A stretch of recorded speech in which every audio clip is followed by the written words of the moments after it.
In August 1976, in the midst of the continuing war, a peace movement was formed which tried to regroup moderate nationalist and loyalist women. And for the first time in a long time, Northern Ireland became front-page news throughout the world. The peace movement was significant as a truly remarkable media event, which, however, never quite took root in reality.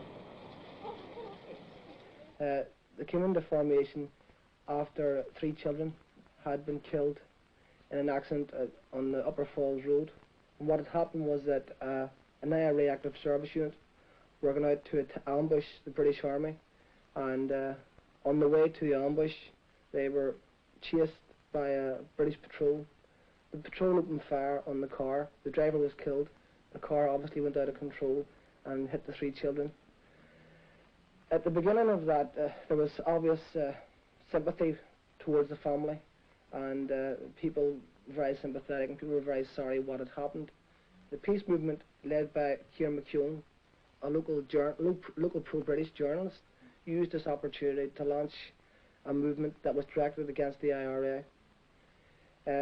From its very formation, it condemned were selective. It condemned IRA violence, but didn't condemn British Army violence. It condemned the shooting of businessmen, but allowed the shooting of innocent Catholic civilians. It progressed solely because it was well financed, and we believe that it is financed solely by the British government and by pro-British elements and by big business. It continued to about January of this year, fairly strong, you know. What happened then was, in the West Belfast area, the British Army deliberately sent in the Paratroop Regiment, who, as you can remember, were responsible for the massacres in Derry, the shooting of Majella O'Hare, the schoolgirl who was murdered by the British Army, and other mysterious shootings in the country areas. The British Army were directly responsible for those. The Paratroop Regiment came in typical SS fashion, house raiding, abuse, beating people up, in-depth interrogation, and in actual fact they threw a young boy out of the window at the interrogation centre that I mentioned earlier on, Springfield Road Barracks.